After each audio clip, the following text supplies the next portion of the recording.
اور خواجہ غریب نواز کے متعلق کہا گیا خواجہ غریب نواز کا مقام کیا ہے۔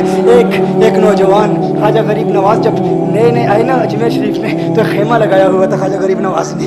خیمے میں خواجہ غریب نواز عصر سے لے کر مغرب کے وقت تک روتے رہتے تھے، ایک ہی کام کرتے تھے، عصر سے لے کر مغرب تک گریہ وزاری کرتے تھے، روتے تھے۔ ایک نوجوان اجمیر سے باہر گیا ہوا تھا پڑھنے کے لیے، کچھ عرصے کے بعد واپس آیا اور اس خیمے کے قریب سے گزر ہوا اور گزرا تو رونے کی آواز آئی۔ فوراً دیکھتا ہے کہ خواجہ غریب نواز رو رہے ہیں، ابھی غیر مسلم ہے، اسلام قبول نہیں کیا۔ فوراً گھر جاتا ہے، ماں سے پوچھتا ہے ماں یہ مسلمانوں کا گرو کیوں روتا ہے، مسلمانوں کا بابا کیوں روتا ہے؟ میں ہر روز گزرتا ہوں، عصر سے مغرب کے مابین جو وقت ہے یہ روتا ہے۔ ماں نے کہا جاؤ اس سے پوچھ لو کیوں روتا ہے۔ وہ نوجوان خواجہ غریب نواز کے خیمے کے اندر آیا، کہا بابا میں ہر روز یہاں سے گزرتا ہوں، آپ کے رونے کی آواز آتی ہے، بتائیے آپ کیوں روتے ہیں؟ کہا جاننا چاہتے ہو میں کیوں روتا ہوں؟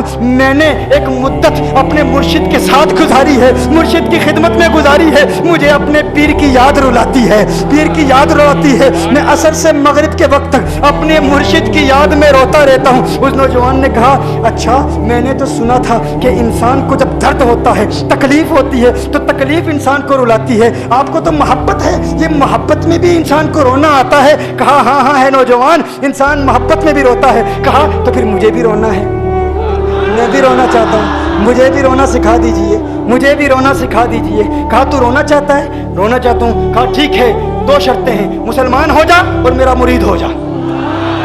اس نے کہا میں ماں سے اجازت طلب کروں گا۔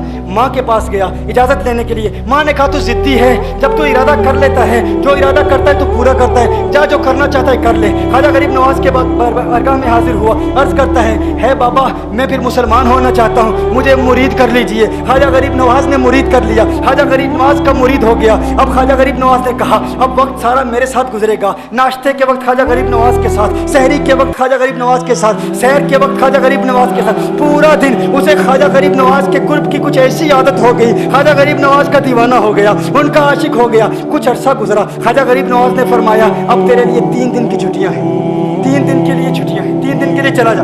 اس نے کہا مسئلہ ہی کوئی نہیں، ایشو ہی نہیں، پرابلم ہی نہیں، ٹھیک ہے 3 دن کے لیے چلا جاتا ہوں۔ اب جب 3 دن کے لیے گھر گیا، کہا 3 دن کے لیے تو اب مجھ سے ملاقات نہیں کر سکتا، میرے مجھ سے ملنے کی اجازت نہیں ہے۔ اس نے کہا ٹھیک ہے نہیں ملوں گا۔ گھر گیا، جب پہلی رات پہلے دن جب گھر گیا، یہ وہ نوجوان تھا جو 3 روٹیاں کھایا کرتا تھا، آج ایک لقمہ بھی نہیں کھا پایا، ایک لقمہ بھی نہیں کھا پایا۔ اسے کچھ ہو گیا، کہہ رہے مجھے کچھ ویکیوم سا محسوس ہو رہا ہے، کچھ دل میں کمی سی محسوس ہو رہی ہے۔ یوں وقت گزرتا گیا، رات کا وقت آیا، آنکھ نہ لگی، سو نہ پایا، تو مکان کی چھت پر چلا گیا۔ ماں نے دیکھا بیٹا چھت پر کیوں چلا گیا؟ ماں چھت پر جاتی ہے، بیٹے کیا ہوا؟ کہا پتہ نہیں ماں، پتہ نہیں ماں، میں تو فوراً سو جاتا تھا، آج نیند بھی نہیں آ رہی، آج کھانا بھی نہیں کھا پاتا۔ ماں تو چلی جا۔ ماں چلی جاتی ہے۔ یوں جب سحری کا وقت ہوتا ہے اس کی آنکھوں سے اشکوں کی برسات جاری ہوتی ہے، اس کی آنکھوں سے اشکوں کی برسات جاری ہوتی ہے، وہ رو رہا ہے، رو رہا ہے، اس پر رکت تاری ہے۔ ماں آتی ہے، بیٹے کیا ہوا؟ کہا ماں مجھے پیار ہو گیا ہے، ماں مجھے محبت ہو گئی ہے، ماں مجھے عشق ہو گیا ہے، جا غریب نواز کے پاس، کہا مجھے بلا لو، اب یہ جدائی برداشت نہیں ہوتی، اب مرشد کی جدائی برداشت نہیں ہوتی۔ ماں فوراً خواجہ غریب نواز کی بارگاہ میں حاضر ہوتی ہے، کہا میں نہیں جانتی ہے مسلمانوں کے بابا تو نے میرے بیٹے کو کیا دے دیا، تمہارا تعلق نہیں سمجھ پاتی، تمہارا رشتہ نہیں سمجھ پاتی، لیکن وہ تو رو رہا ہے، کہتا ہے واپس بلا لو۔ خواجہ غریب نواز نے کہا نہیں ابھی وقت نہیں ہے، میں اپنی زبان میں کہتا ہوں، گویا کہ خواجہ غریب نواز نے کہا ہوگا ابھی تو ابتدائی عشق ہے، روتا ہے کیا، آگے دیکھ ہوتا ہے کیا، تیری تمنا تھی، تیری خواہش تھی کہ محبت میں رونے کی عادت ہو جائے، ابھی تو ابتدا ہے۔ ماں کو واپس بھیج دیا، کہا واپس چلی جا، اسے کہا ابھی اجازت نہیں ہے، وہ واپس چلی جاتی ہے، بیٹے کو بتاتی ہے کہ ہے میرے بیٹے وہ تو اجازت نہیں دے رہا۔ کہا ماں سن لے، اب اگر نہ بلایا تو میں مر جاؤں گا، یہ محبت مجھے مار ڈالے گی، یہ محبت مجھے مار ڈالے گی۔ ماں اگر مجھے زندہ دیکھنا چاہتی ہے تو میرے مرشد کو راضی کر لے، میرے مرشد کو بتا دے